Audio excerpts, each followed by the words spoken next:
suppose I can speak with maybe a greater degree of familiarity about Barack Obama, having spent countless evenings in forums and debates and picnics and town hall meetings in New Hampshire and Iowa and South Carolina and Nevada and other states as we went through that process up until January.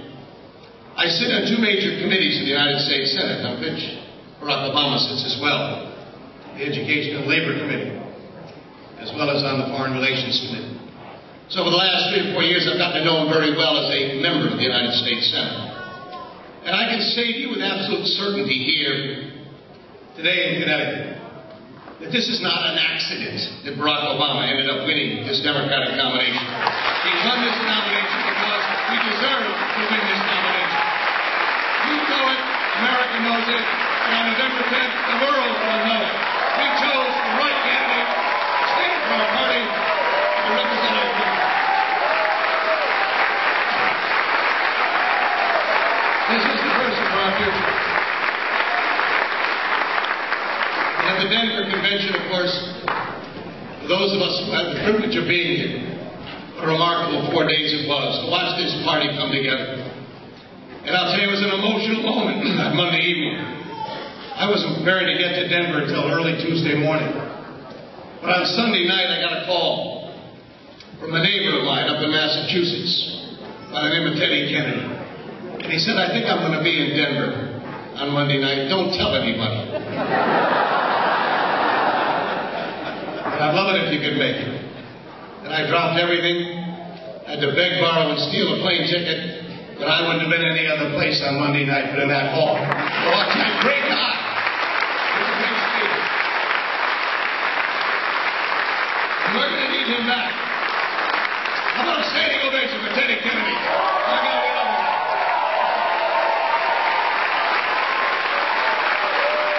Good morning.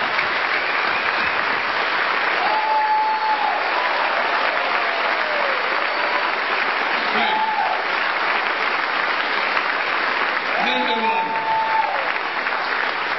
And then to watch over the ensuing days this party of ours, I know the pundits like to talk about us being divided. Well, of course we're always divided. We're Democrats, for God's sake. We debate, we argue, we beg, we talk, we nudge, we elbow, because we engage in the vibrant art of trying to decide what's best for our country. And certainly, we Democrats have differences. But I've been around long enough to know when there are differences that truly divide us. The differences this time are rather minuscule in many ways. I know sometimes the pundits and others wanted to exaggerate and expand what nuanced differences they could find.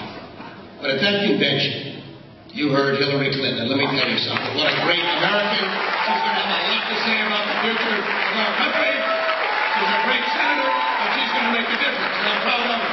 Proud of all her proud of her.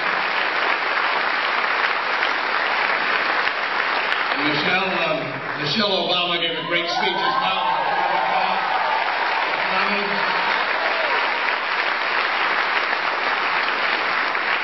And of course, Joe Biden did well, as far as Biden was not a great choice. Someone's doing a great job as our vice presidential candidate. But if you looked over that hall and looking at this audience here today, and then watching, to the extent I could watch the Republican convention, it was hard, believe me. You know, if you get a minute before you leave here today, just take a look at each other. I look out here, and it looks like that Denver convention to me. It's the face of our country. This is what we are. Just look at us. When you look, and I don't know if you got the same reaction I did over the last several nights. I kept on looking, and man, it looked like the same person every time they said it. I thought there was one person at that convention, and they kept on putting on a different hat or something here. Look at the difference. If you want to talk about a monochromatic convention, it looked like some remote village of the Stepford Wives someplace out there. It didn't look like America at all. This is America right here. We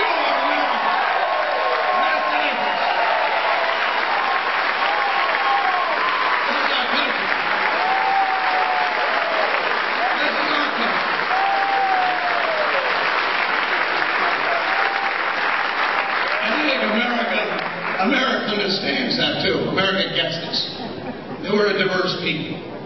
It's not our liability, it's our strength. This is not a burden, it's a blessing. Mountain people from all different races and ethnicity have come to America. Some by choice, others not by choice. But we are who we are. And it's that diversity of our population that is our strength as a people. And it was that sense of hope that Barack Obama just didn't talk about in Denver. He didn't discover the issue through pollsters. He didn't discover it because there were some media advisors telling him, this is what you ought to say. Night after night, day after day, over 2 years, in forum after forum, I listened to this young man from Illinois use the same language, the same vision, talk about the same hopes for our country, day in and day out, week in and week out, month in and month out, throughout our country. In fact, he ignited this country 4 years ago as he was introduced by Kip Curtin. Some of the country had no idea who he was. He arrived on that stage to give a keynote address. And he talked about our country in ways that the nation responded to, not just in that hall that night. But he said it isn't about a blue America or a red America. It's about the United States of America. Those were words then, those were words today, and that's what that Denver Convention is about, and that's what November 4th is about. We're not red, we're not blue, we're Americans. We want our country back. And so Denver was really about unity and coming together. Hillary Clinton, Barack Obama, Bill Clinton, a great speech, Joe Biden, all pulling together to say this is who we are. He didn't talk about partisan politics. Oh, there were some cute comments here and there. But overall, our thrust was about November 4th, and more importantly about January 20th and January 21st of next year, when the real work begins, getting our country moving in the right direction again. And if you will, compare this convention in Minneapolis. All it was attack, attack, attack. Never stopped from the first day to the last. And I think America is sick of it. I heard that Sarah Palin, the people talk about how she's going to bring a fresh change to Washington. Well, let me tell you, if all you do is attack, believe me, we're used to that in Washington. There's nothing fresh about Sarah Palin. We've had that kind of politics, and we're tired of it. We want to stop it entirely. So Sarah Palin, we're going to send you back to Alaska. Right here. That's what you're going to do. We're going back to the Yukon.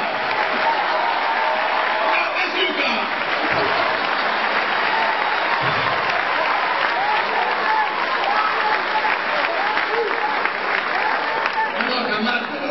I'm not going to sit here and... There's a big difference in one Yukon. That's a different husky we're talking about here. You know, you heard Rosa and John and others get out of this. I don't need to tell you, it's almost insulting for us to stand here on a podium and recite the issues to you. You live them. You know, that headline today about foreclosures, that isn't about somebody else. That's about you. In fact, if you don't mind me saying so, it's really not even about most of you here. It's about people who couldn't be here this morning. Who don't get a chance. One of a class. Probably, maybe working that third or fourth job on a Saturday morning. Maybe out on a Little League field or coaching a kid, making a difference or trying to. This is... and I've said this for 30 years. Campaigns are never about those of us on this stage. Campaigns are always about you and the people not in this room. That's what campaigns are about. That's what elections are about. It stung me in a way that Republican convention kept on talking about John McCain's biography. As if that were the most important issue in this campaign. It's not about biographies are interesting. But this campaign is not about John McCain. It's about that person without a job today, that family without health care, that family that worries about the education of their children. It's about a veteran who's worried about whether or not he's going to get better again. That's what the elections are about. They're not about John McCain. They're not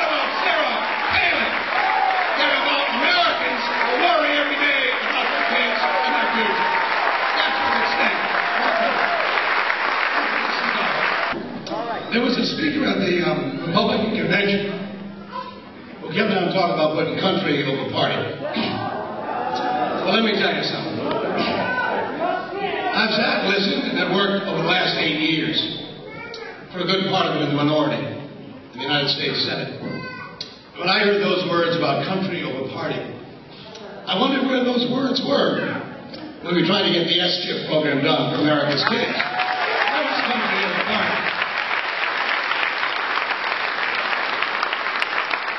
When we tried to do something about the housing issue, where was country over party? When they fought tooth and nail, when they did it like to get the job done.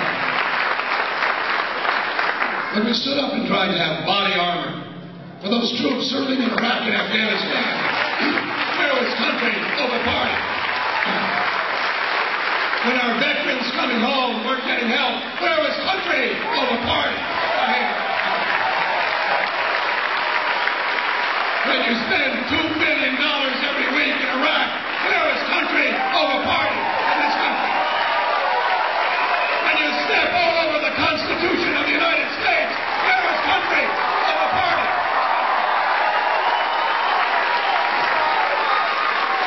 It was always party over country when it came to those issues. And so, my friends, look, I'll just conclude with this, but you know already you wouldn't be here if you didn't embrace it. This is a monumental task we have. And while Connecticut looks pretty good, politically speaking, we've got an awful job to do over these next 60 days. We cannot fail. We cannot fail in this. You will never again in the rest of your lives be involved in an election as important as this one. Nothing.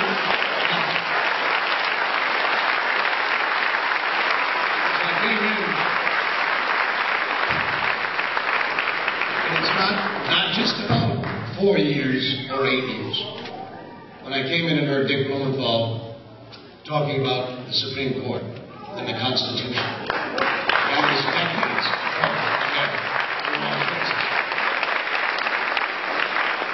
and so on behalf of my 2 daughters and your children, your grandchildren, the people not in this room, who are the source of our inspiration and ought to be the source of our determination every single day, we gather today to commit one to the other, each of us here, that beyond just rallying here and cheering, that we make a common commitment with the people of our state and our country, and those elsewhere beyond our shores that look to our country for leadership, for a source of strength and values once again.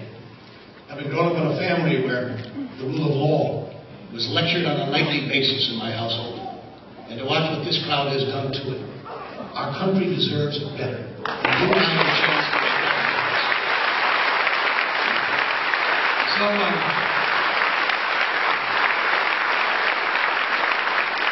if Barack was standing here, he would tell you that it's not about him. It's not about putting Barack Obama in the White House. It's about putting America back in the White House. That's what it's about. God bless you. Let's have a great weekend.